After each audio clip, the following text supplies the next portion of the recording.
Good morning, everyone. Good morning. Thank you all for coming today. We're going to get started here. So please take this last 30 seconds to just get settled before we start the presentation. Thank you all for being here today for this evening's meeting of Mixing a Gumbo. This is where we'll be bringing together a lot of the planning and placemaking ideas that we've been talking about in past meetings. As you can see, there's some large table sheets with some updated maps on your table, and so we'll be getting started and discussing a lot of those great ideas that you all have been providing input on. At the beginning of each meeting, we like to read our land and labor acknowledgement. This land and labor acknowledgement is still in draft form. Our Ideas Youth Committee members helped us draft this, and City Park is really making an initiative to achieve all of the things and all of the action items that we've been laying out as part of this through partnerships and various other meetings throughout this master planning process. So we honor the ancestral land of the Atacapa, Ishak, Caddo, Chitimacha, Choctaw, Homa, Natchez, Tunica, Biloxi, Bayugula, Washa, Chawasha, Chapatulas, Acopalisa, Point Ocean, and other currently unknown indigenous nations who lived on and cared for this land for over 6,000 years. We also recognize that this land's cultivation, financial growth, and ongoing cultural, historical, and environmental significance was achieved through the exploitation and systemic oppression of Black and indigenous people of color. Enslaved African people were forced to clear cypress swamps, construct canals, and cultivate sugarcane on the 14 plantations that occupied City Park's current boundaries. We acknowledge their uncredited labor, the injustices they endured, and the generational impacts that persist. As we honor this land's past, we pledge to prioritize cultural sensitivity, environmental stewardship, and equitable partnerships with indigenous nations and descendants of enslaved communities in all aspects of planning and engagement for City Park's future. Thank you again for all being here. I'm going to pass it over to Rebecca Dietz, the CEO of City Park.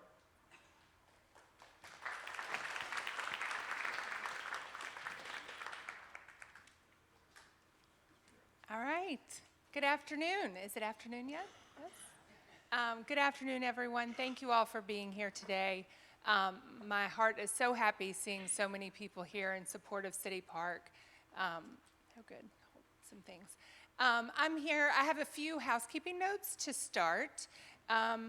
First of all, today is a really important and special day for City Park and for you all, because you get to see the fruits of your efforts revealed in conceptual designs today.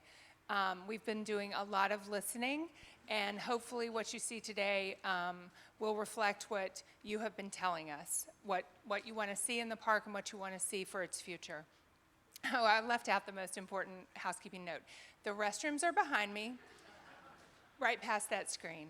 All right, today, as Alex said, we'll be bringing together the foundational and placemaking themes that we've been working on, and we will confirm their alignment with the core intentions for the plan. We will be going over a lot of material today, so please hang tight, stay with us. If you have questions, there are folks all around the room that can answer them. If you are someone a community fellow or a member of the City Park team, will you raise your hand? Or the planning team? So look around. All these folks are ready to answer questions if you have them or need help at your tables. Also, regarding the land acknowledgement that we just went over, City Park commits to honoring and acknowledging the history of City Park, and we want to be intentional in how we do this. We want to educate the community and our park guests about the history of City Park. And we want to weave that story into the places that make up City Park. So you're going to see examples today of how we can acknowledge and honor that history, but please know that work is not done. That's work that is ongoing and, in my opinion, needs to live with the park, both in design and community engagement, programming, and partnerships. And we look forward to continuing this work. So now I'm going to walk the group through our engagement pathway. For anyone who's new to a community meeting on the City Park plan, we're going to, I'm going to put this down. Give myself a little more room. Walk through where we started and where we are now. So over the summer, we developed an engagement pathway that was intended to engage as many community members, park users, whether you come to the park every day or you've never been before. And we started with a metaphor of making gumbo, which is why you get to eat gumbo at all of our meetings. So we started with making groceries, which was to build on comments, information that we had received about the first 6 months of the planning process and ensure that we were having an open discussion and bringing as many ideas and people to the table. Then we did Stirring the Roux. That was our meeting in December. This was reviewing and confirming foundational planning themes that came out of the first, again, 6 months of work. At our meeting in January, Prepping the Ingredients, we developed placemaking and planning concepts that diversify experiences a visitor can find in city parks. So again, in December, we talked about foundational planning, elements of planning that can apply to all 1,300 acres of city park. And then in January, we got a little more detailed into the places that people love, and we asked them to consider, what would you like to improve, revive, or add to City Park? And today, we're mixing the gumbo.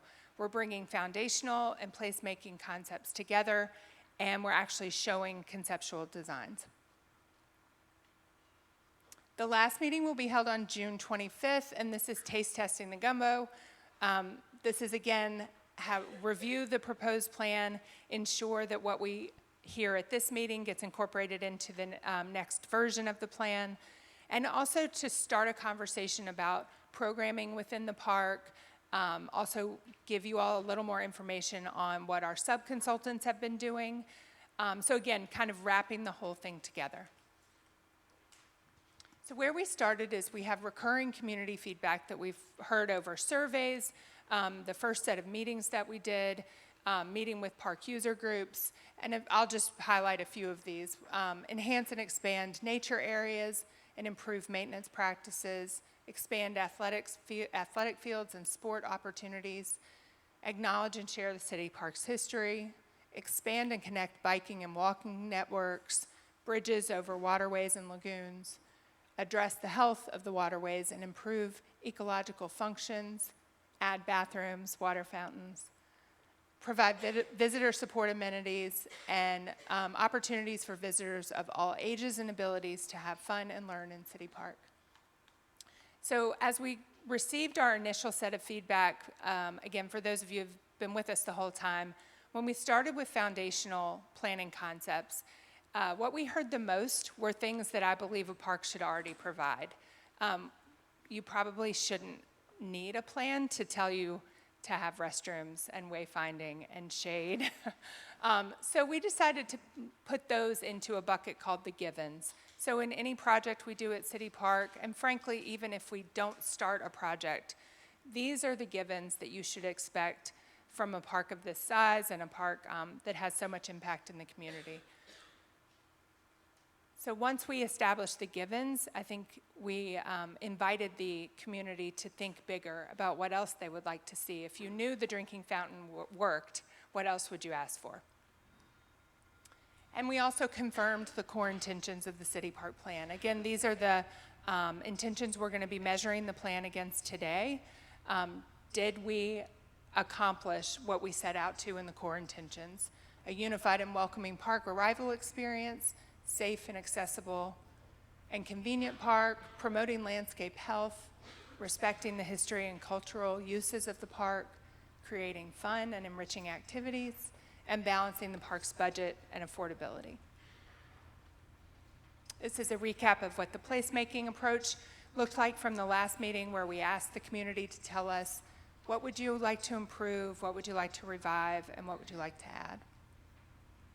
So when you bring together the core intentions with the placemaking, which is where we are today, the goal is to have a city park plan that focuses on integrated planning solutions. And this is investing in things in the park that do more than one thing. So keep that in mind when you're looking at the plans. Hopefully what either jumps out at you, or now that I've said it will jump out at you, is that we're trying to design spaces that serve more than one purpose. All right, I'm going to turn it over to Gulliver. Thanks, everyone.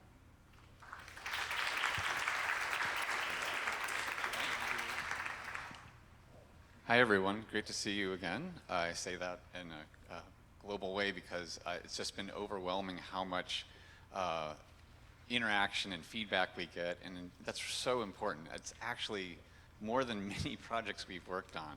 We always get feedback, but this has been incredible because we're getting to more nuanced ideas. It's not, we need a field, here, I'll give a field. It's much more involved. In fact, the Uber driver on the way here today gave me feedback, and honestly, every Uber driver I've ever taken in this town has given me feedback, which is just kind of wonderful, and not unimportant, honestly. So we have a big park, and every time we've now had a year or plus of walking it, talking to people, looking at documentation about what maybe not isn't visible, just so much information. And today we're going to be trying to do our best to take your ideas and explore how it hits the ground. So this is the way today is going to work. It is a big park, and if we showed all our ideas on this little plan, I don't think you'd be very happy. So we're going to break it in half and do 2 activities with you. First on the north, and then we're going to present it in 3 little chunks that kind of revolve around certain themes of the input that we've received from the community, and then do this activity, then come back here and I'll present the other 3 areas in the south, and then we'll have another activity. So, good? And all this is wonderfully supported with the Concordia and all the things you see on your table, and we'll walk you through that soon. So, let's get started.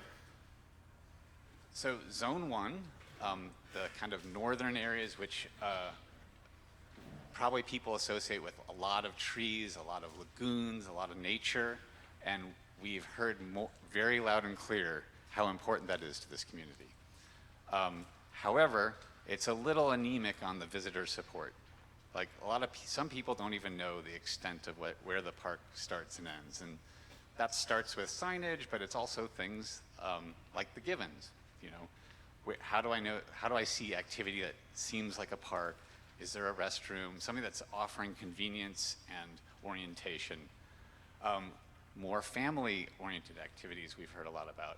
And we've also just said, we love this nature so much, but we're watching.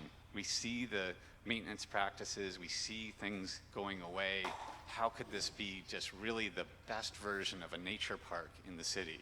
Because we have that potential here.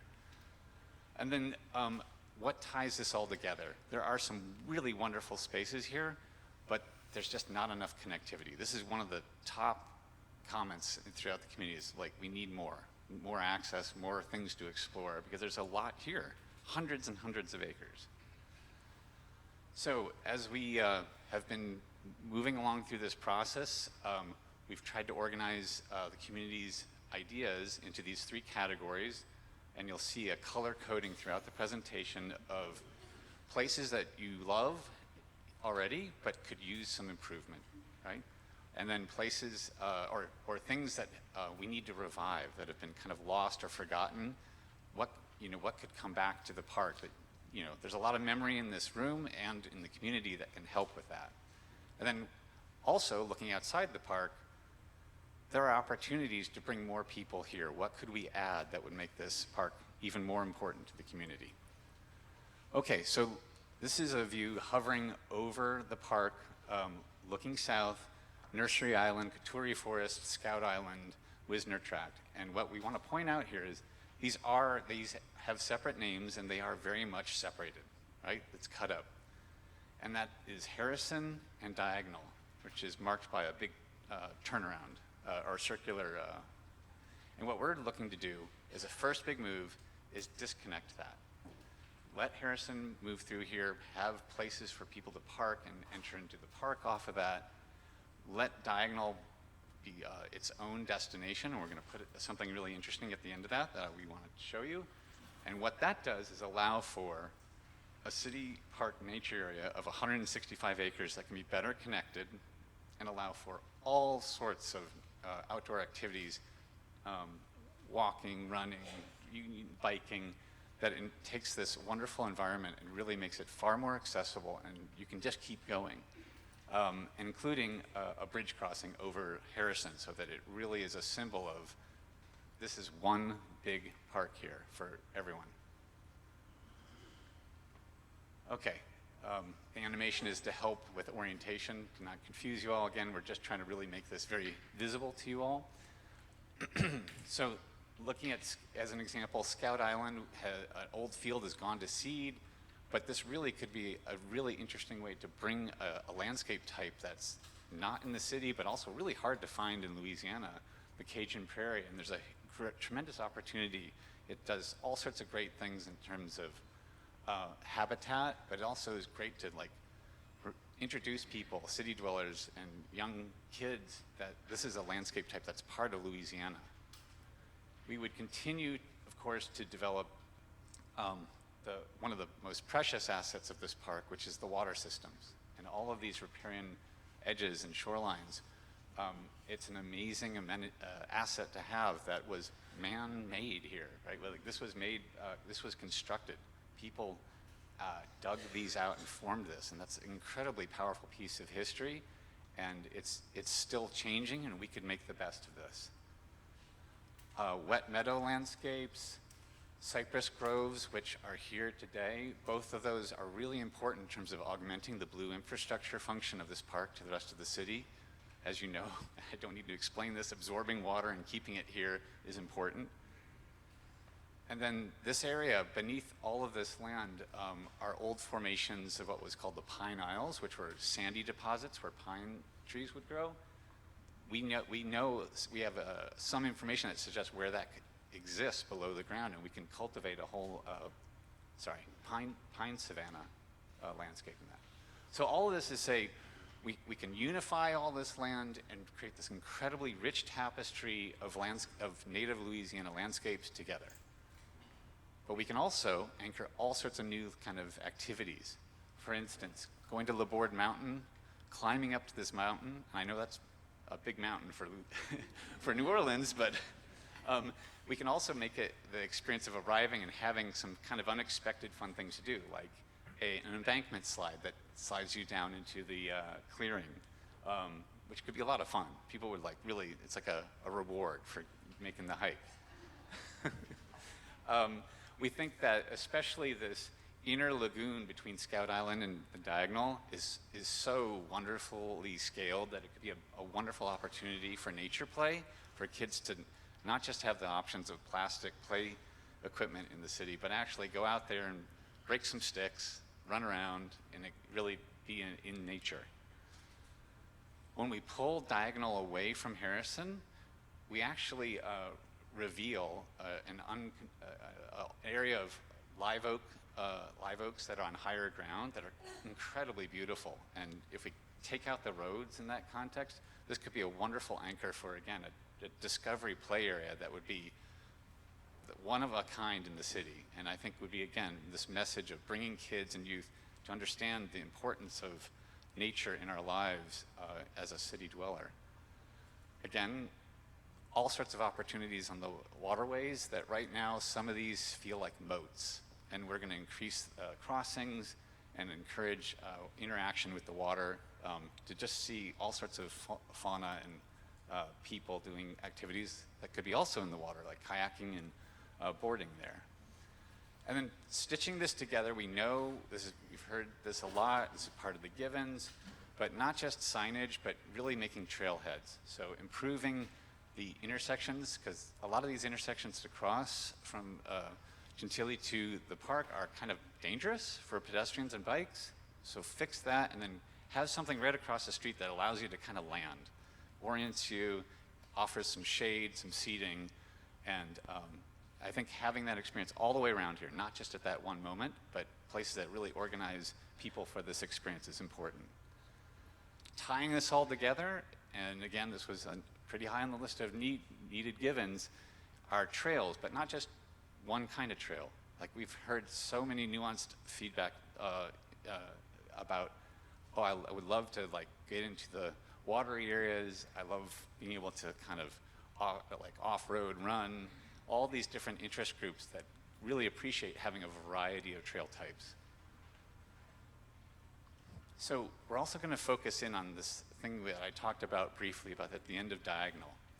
We think that almost 200 acres of nature is a big area. So at the everyday experience, just walking your dog or walking with a friend, it's nice to have a little bit of convenience in the middle of this where you can see other people, you could meet your friend to go on your walk, you have a bathroom, you have some water, and maybe we could even start to imagine there's a camp that could be run out of this that tied to all this new youth activity, and create a kind of hub of activity that hums a little bit in the middle of all these wonderful landscape areas.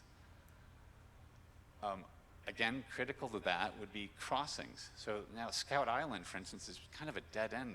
It takes a lot of work to get there, and then you have to back up and leave. Suddenly this could be a place where you have orientation to all these interesting landscapes, and you have orientation, and then you have means to immediately go there. So now Scout Island is a connection between the athletics to the west to the middle of this nature area. We also see the opportunity that a kind of indoor-outdoor architecture where maybe that camp could be facilitated, and people can get out of the sun, cool down, meet friends, but also maybe meeting rooms and camps and other programming opportunities that the community could help us, help tell us what would be really nice to do here. Okay, that was one of 3 sections. We'll keep going here. I know it's a lot, but bear with us. The second zone is the athletics area, which is right now kind of its own destination within the park. And again, as you just heard, we're trying to connect things together more. We've heard that from people. There's also just the basic business of how can this be upgraded? How can we do more of this? Athletics in the park is so important, right? It's probably one of the number 1 things, or maybe number 2 after nature, of connecting the community directly into this place, is that people come here to play from all over to play sports.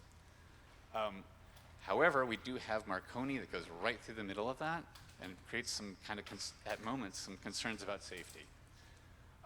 So we're looking at how to both increase the activity with new multi-use fields, but also calm Marconi so that it can work better together for people moving between these things.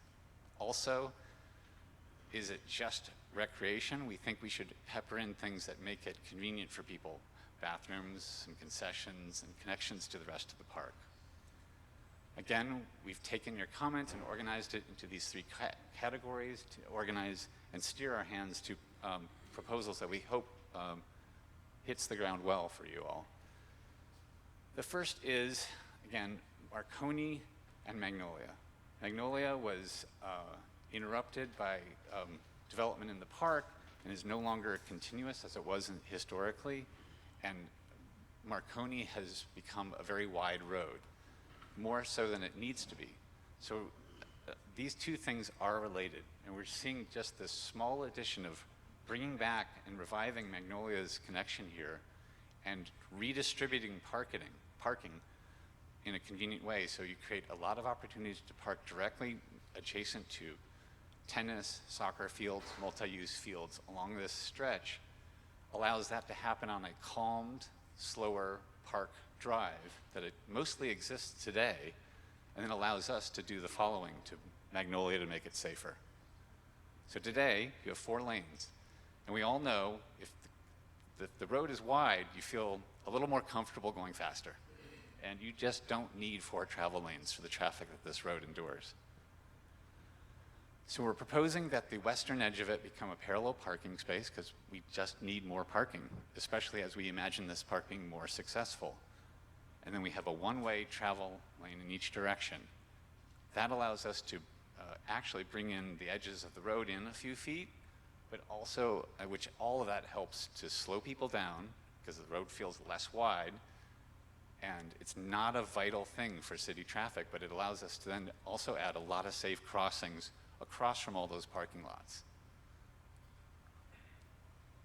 In addition, with the quad and the athletics complex to the west, we would be adding important improvements. Specifically, the northernmost field can be a multi-use field that can now do a lot more work in terms of programming athletic activities. And the same with the quad. The quad is used for all sorts of things, and just having 4 baseball fields is not actually fitting the need. So we've been working closely with the community to kind of update that. We are adding the idea of what we've heard about some court sports in the southwest there with its own parking area. Very importantly, taking the existing concessions area and turning that into, the existing building for catering and turn it into concessions and restroom. It's in the middle of all this recreation. It would also be very useful for people who might be in Scout Island. And then again, once Magnolia now has some continuity, we also have greater continuity for the park and access to, we got a slowing computer. So trail networks and access to the water, which is, again, one of the central amenities of this park. And then as we all know that sometimes the whole family comes to these athletic events, and sometimes you're dragging the younger kids and they're not involved, so what do? We think peppering in a few places for those younger kids to burn off some energy and parts of the family to also be entertained is a good idea. We're dragging a little bit here, sorry. Okay, last one for this activity. This is an area that right now we really want to think about adding a lot more. We've heard about how important it could be to improve access through this highway railway zone, because it's a hard connection.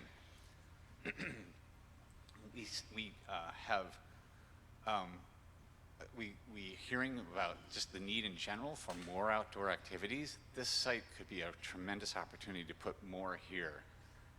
And then specifically comments, we've heard a lot about the maintenance corral, which is great. And this is a great opportunity for doing some very special type of programming. And then of course there's Pan Am. It is an important feature, again, for the athletics program, and we want to be able to turn that into more and more. Activity is so useful in these parks, right?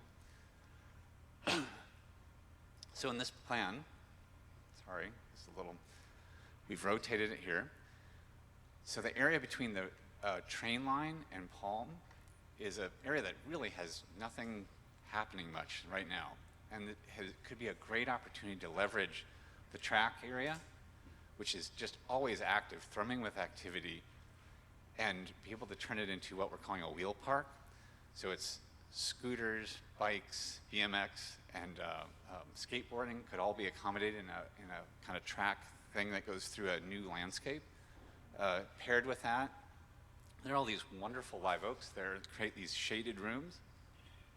And we'd like to propose building some decks that don't get wet with a little bit of water in the environment and protect the root zones for people being in this area, and create a great place for friends to meet or watch the activities. These are really fun kind of places to watch people do their thing. North of Palm Drive up and on the west side of Little Lake, which is really not used for too much, we think a cooling garden for all these people that are working out and doing all this active recreational stuff could be really pleasant. It could also be great for kids just to cool down, paired with a space that really looks at that Little Lake and makes a kind of outdoor classroom for programming would be wonderful, the thing we've heard from the community. But tying this area all together would be the maintenance corral. It has a lot of opportunities, and we've heard idea after idea about this relative to presenting the history of the park, again, the givens of a bathroom and opportunity to get water, but then really it's a protected courtyard space that we could reform to make a space for the programming that we've heard from many, many folks, including the youth committee, Ideas Youth Committee, about, could you do a boat building and launch it into the Little Lake? Could you do dance classes, junior basketball, all sorts of things? Again, it's an opportunity for programming in the park that you wouldn't be able to do just in a green field. This connection between the north and south would be hugely aided by all that activity. So you show all these signs of life. Then there's the physical connection. This can definitely be transformed. We've been looking at how to regrade that so you have lots of sight lines. Right now you are kind of put through a little bit of a mouse hole, and it's all feasible to open that wide up and allow for separated bike area, bike travel, pedestrian area, and the vehicles that will be slowly going through. And then that gets us to the north, which we want to acknowledge that Grodat and Pan Am have been especially Grodat, have been the pioneers of activating this part of the park, and we just want to build on that. So one of the problems of when you first pop through underneath the highway is you kind of have Zach Taylor as just a service road.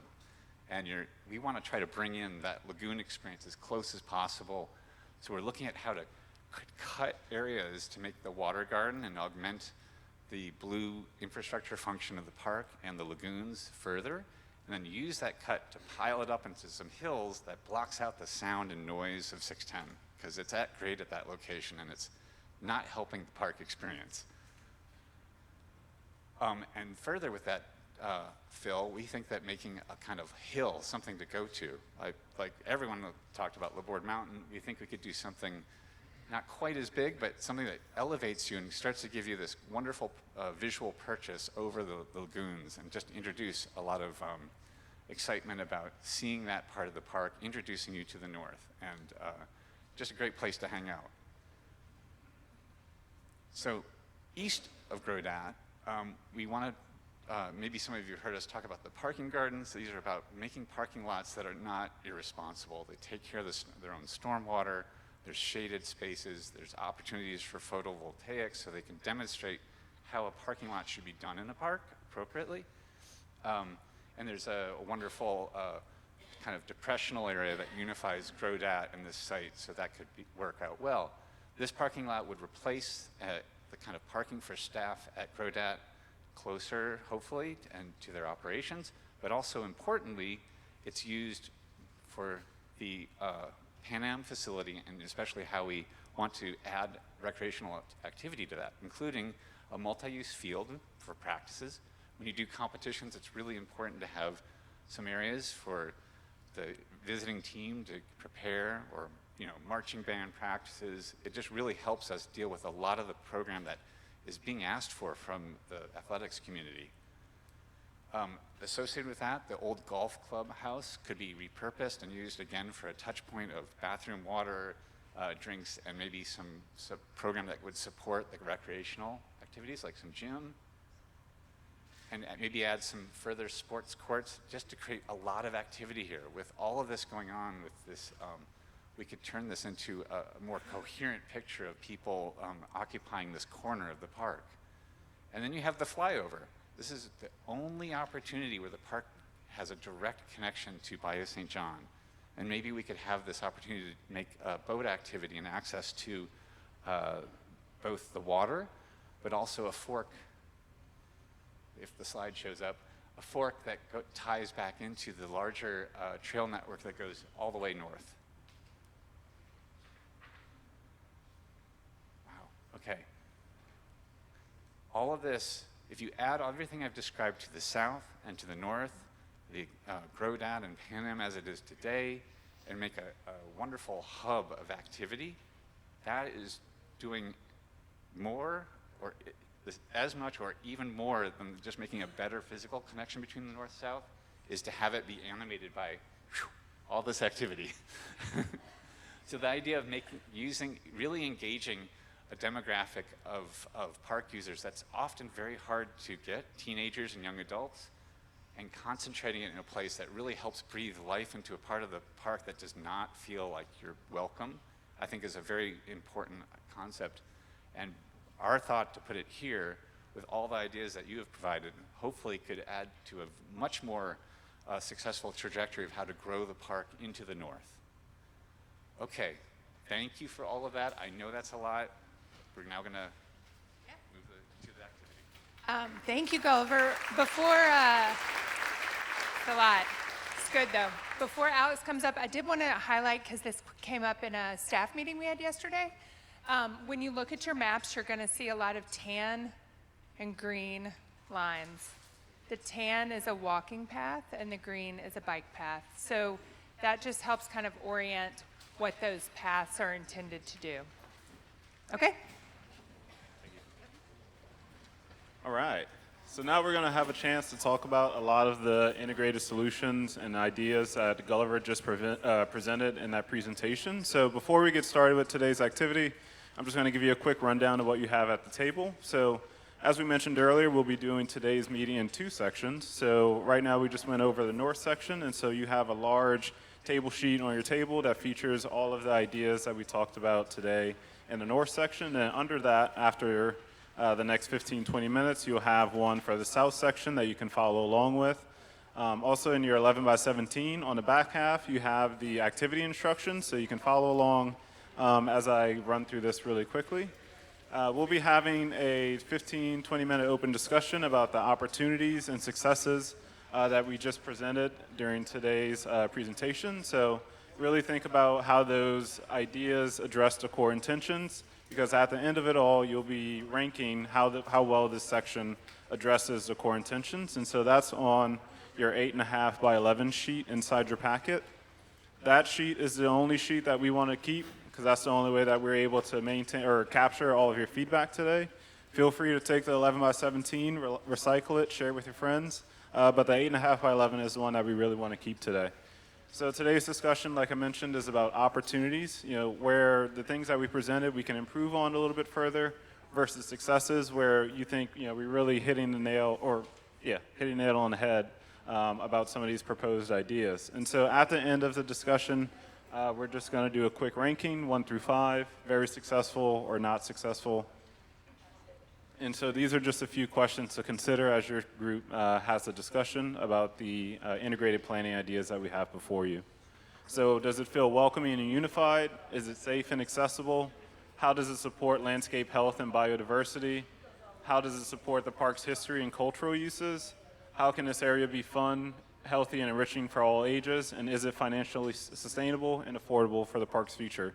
So just keep those questions in mind as you all discuss the ideas at your table. And I'll do a quick time check here in another 10-15 minutes. Thank you. In addition to some facilitators you have at the table, we'll be having MVVA and City Park floating around the room to answer any specific questions. Thank you.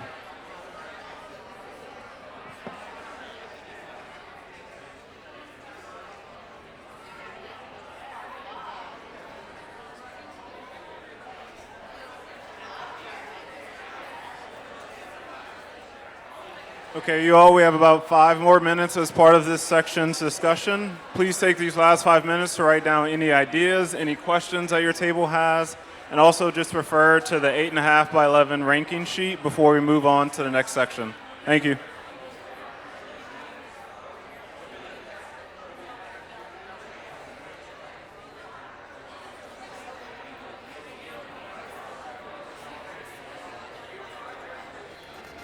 All right, can I have everyone's attention?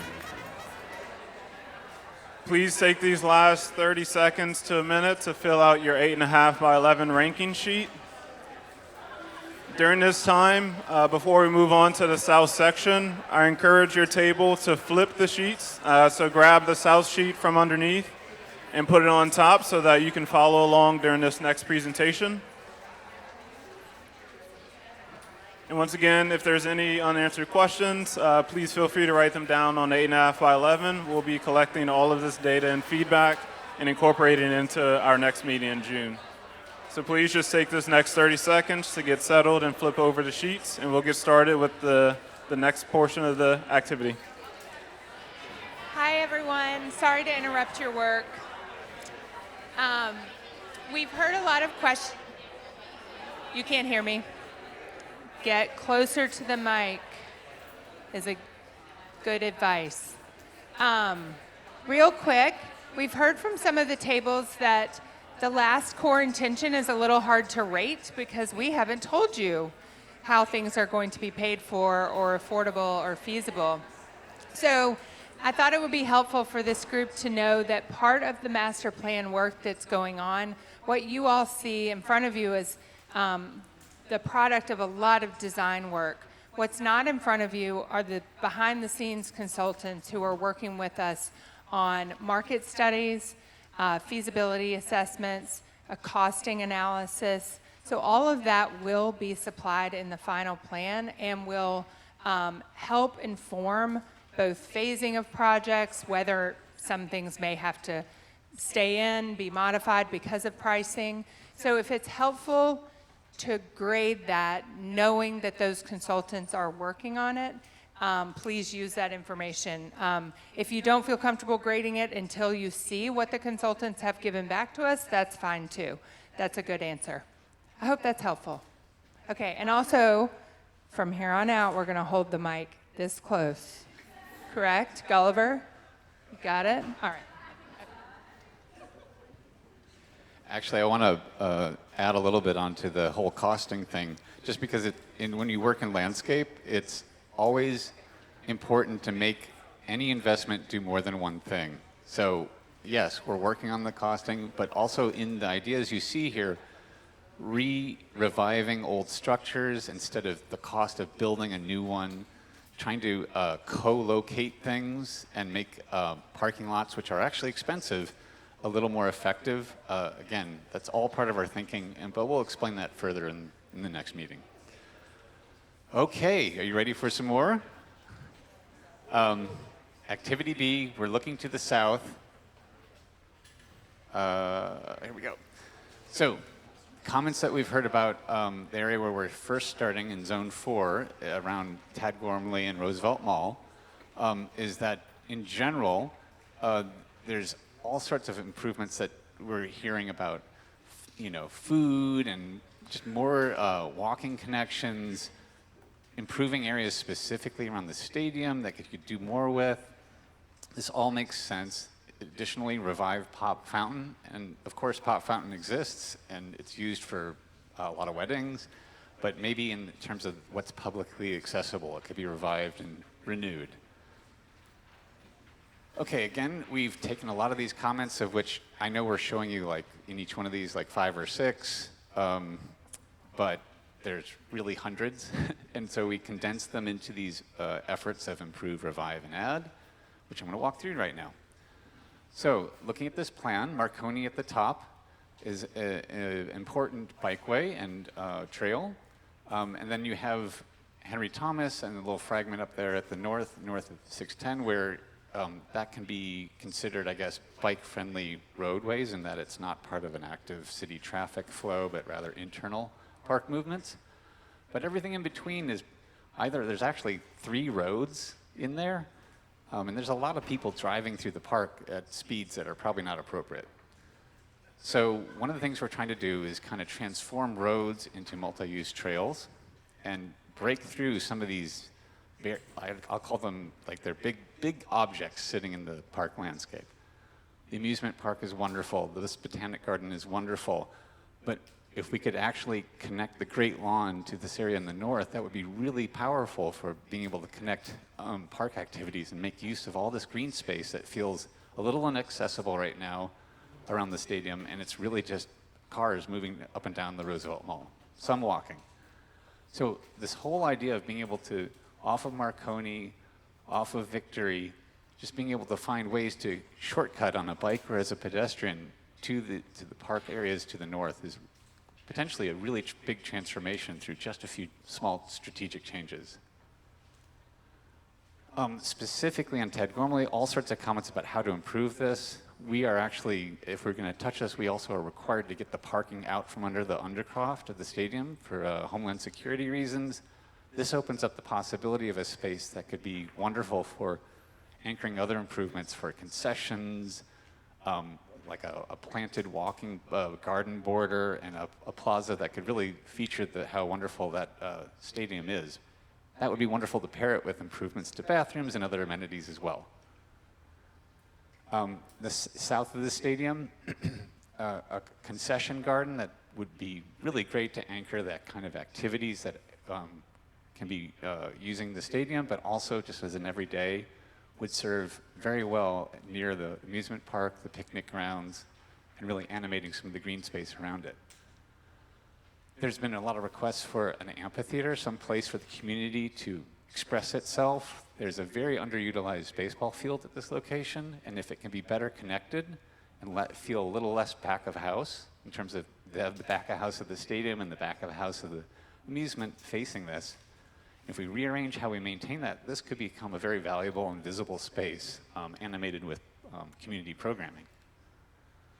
The mall itself is some of the most wonderful shade in the park, these wonderful oaks. We want to kind of maybe put more parking around the stadium gardens that we're thinking about and dial back the parking that is lined on the mall itself and create more pedestrian space, food trucks. Think about programming that as a arts market or food market on weekends. The farmers market could populate a lot of this area. And then maybe this is an ideal location for bringing art into the park or other types of temporary installations that as you're passing through the park, you see something that changes and is new. It's very interesting, oriented onto NOMA as well. So there could be a whole active programming relationship there.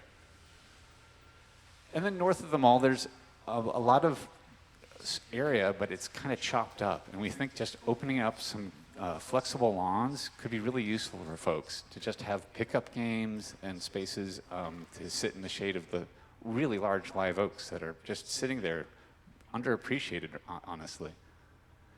The practice track is just, every time we come here, is the most active space in the park. It's just thrumming with life, and we want to, it's getting a little tired, so we want to refurbish it and give it more space, more kind of spectator amenity to be able to see what's going on if you're visiting that or just participating in it. It's literally hundreds of kids sitting there at many times every day.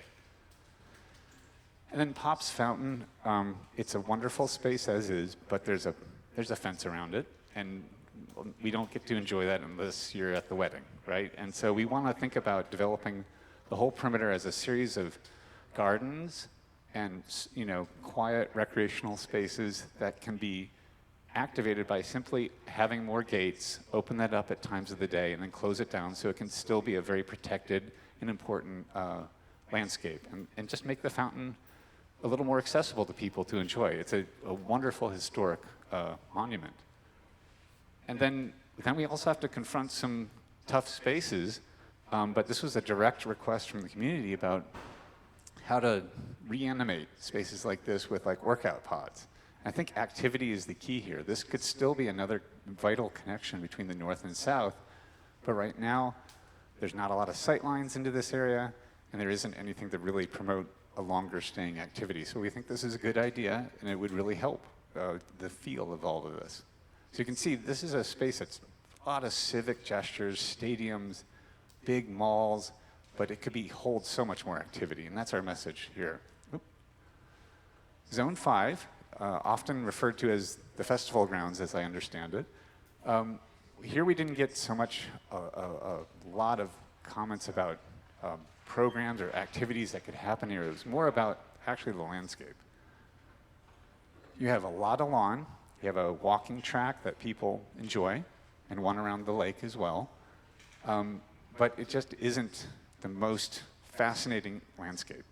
And actually, the mowing regime on these trees, at the bases of these trees that sit in wet areas, is causing some decline in those oak communities. And then there's the reputation of this being very wet all the time, and maybe not ideal for a festival ground. So we very directly want to start thinking about how to improve this area, not so much add or revive things. So it's really about reshaping this.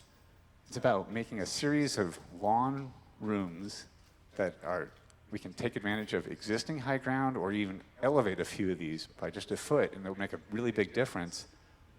And complement that with taking the areas that are very wet and digging out a little bit more to make the higher areas higher and the lower areas lower, and introduce much more interesting landscapes that shape these rooms. But you can also walk through those landscapes and boardwalks and such to enjoy a marsh garden. The existing field in the northwest corner would be augmented, updated. It's an important piece of the programming of the park, but really just make it highlight that. And then we've heard a lot about the ability of maybe not having a piece of architecture, but a facility to move. This is actually related to the Uber driver's comment, by the way. move the vehicle access points that would shut off the walking trail when you do a festival and actually move it to a position that can take advantage of the existing back of house area and the maintenance area so that you can still have clear access moving east-west through this part of the landscape even during an event. And then all of this is about choreographing and making the walks on these tracks and moving through this area far more interesting, where you get to enjoy the super interesting wet landscapes in this state and enjoy flexible lawns that can be just more effectively programmed and facilitate a festival. Oh, we're back to slow slides. Sorry about that. We're moving on to the next zone, which should be the last zone. But the first zone, oh, sorry, one last thing. This is super important. We're using this opportunity to talk about it in this zone, but this really pertains to the whole park. This park is the home to an incredible oak community. And we, in our lifetimes, appreciate, we have these giant oaks. But unfortunately, as great as they are spatially and how evocative of the character of the park they are, there's primarily older trees, and there really needs to be an effort to build a bigger demographic, if you will, of younger trees in this park. And if we want future generations to be able to have the experience we enjoy today with these oaks, what you can see here on the right is where that's the number of younger trees we should have, smaller live oak trees, in order for that to happen. And so I think there's a big initiative. This would be a great site for doing this, but it's also a note that we need to think about in the whole park landscape and the extensive oak community that exists here. No. We want to add younger oaks, not to take them out. We want to complement them. So right now we have just a huge collection of older oaks. They're wonderful. We get to keep enjoying them. We just want to add more live oaks so that in 50, 100 years we have new older oaks, because eventually they will decline. And right now we don't have the young population to have that be a reality in the future of the park. Okay, the last zone, but really the first impression of this park to the world is along City Park Avenue and the Metairie Bayou. This is a place that has not just the most iconic landscape for the park, but also a lot of things already packed in here. And it's just been accruing over the hundreds of years of this park's existence. So one thing is we've heard a lot about more visitor support services, a more connected bike interface with the rest of the city, because a lot of people come through this, and this is the gateway to the rest of the park. And there's a lot of safety issues, but also not a lot of accommodation for those kind of movements. And then there's always been this thrum of people saying, more water, we need to cool down. It gets very, very hot here. So we have some interesting ways to address that comment in this plan. Again, the larger, we have a even distribution of things we're hoping to propose on the comments relative to improving, reviving, and adding to this park site. So what you see here is, first, we have to there's so many things in this part of the park, we have to make room for some of these improvements, these ideas that have come from the community. And our idea is dial back what has come to be a lot of road infrastructure down here. And it really cuts off the Bayou Metairie landscape on Dreyfus. It's just a hard 30-foot wide road of asphalt. And I've personally seen a lot of cars going way too fast in a park for this. So we're looking at all these striped red road areas to be turned into trails and pedestrian space, and having all the service come from the other roads that you see. This is entirely possible and been vetted with transportation engineers. I just want to use this as the anchoring for how we're rethinking this front door of the park. So this is what we'd stand to gain with a whole series of pedestrian and bike connections, where normally you have to go to the edge of the park as a cyclist and move along a road and then come back in. Now we would be able to walk and cycle through all sorts of parts in the middle of the park, which is a great thing to be able to do.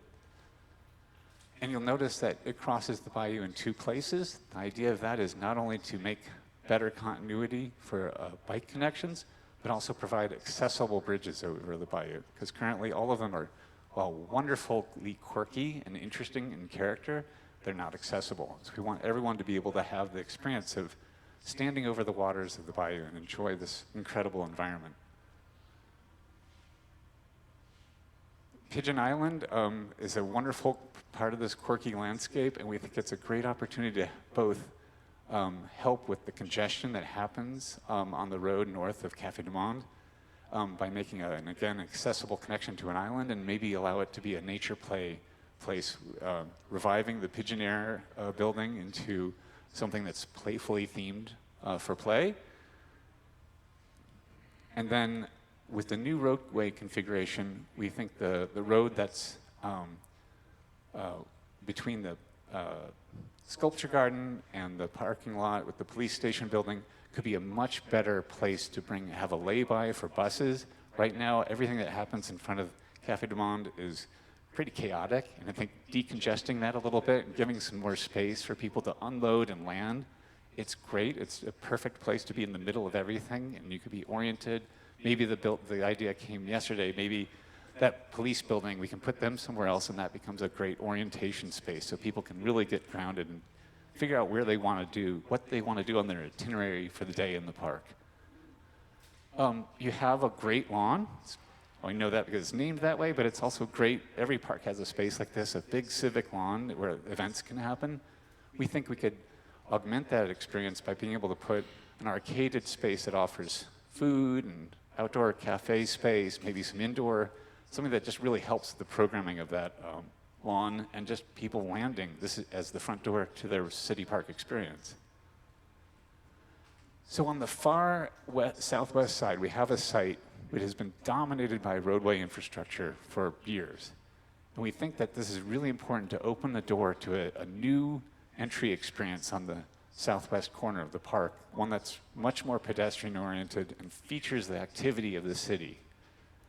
We have an idea about taking this area, formerly the Irby Field, or is the Irby Field right today, and turn it into a really grand civic gesture as a water feature. The idea has been, we've heard we want more water play. And I think what comes to mind is, of course, first kids playing in the water. But we imagine this could be an amazing opportunity as water play for all. And if we think about this site, for 30 years it was a pool.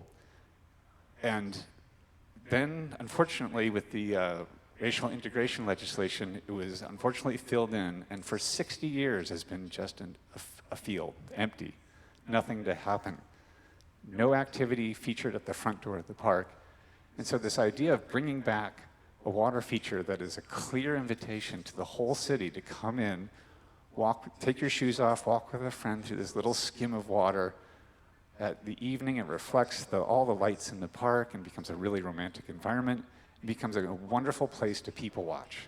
And doing this at the front is really great. You're inviting the city into the park in a way that has not happened. And we think that could be a wonderful, really iconic way to connect this park back to the city. So thank you for your attention and your dedication to this activity. Let's start it up again. Thank you.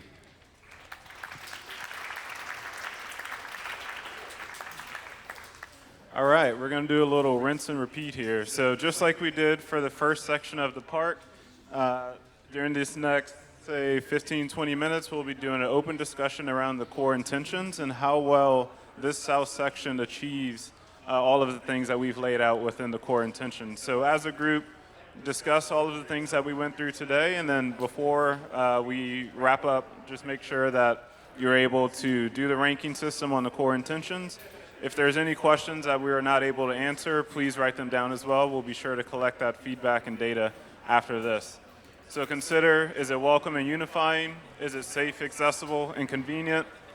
Landscape health and biodiversity, history and cultural uses, fun, healthy, and enriching opportunities for all ages, and then is it financially sustainable? Not 5 minutes. So yeah, we'll have about 10, 15 minutes for this portion. We'll be floating around again to answer any specific questions. Thank you.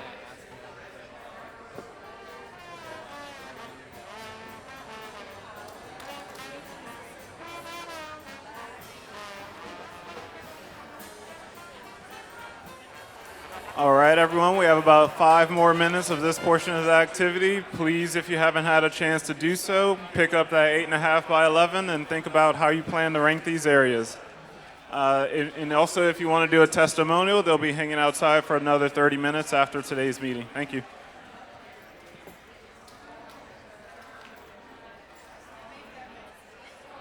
All right, everyone, we've reached about the last 1 minute, so if you haven't had a chance to fill out your 8.5 by 11s, please do so. That'll be how we'll be collecting all of the data and feedback you all have been talking about today.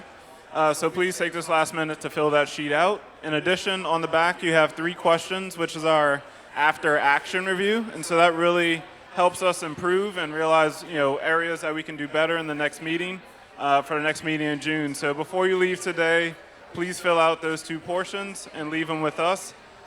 Additionally, you'll be able to do your interviews outside for another 30 minutes, and we'll have some City Park staff and MBVA staff hanging around for any additional questions. Thank you all again for coming today, and I'll just hand it over to Rebecca for a few closing words. Thank you. My closing words are thank you. We really appreciate you all being here. We are going to hang out for a little bit if people have questions. And there is another session tonight at 6 if any of your friends, family, neighbors couldn't attend this session. All right. Thanks, y'all.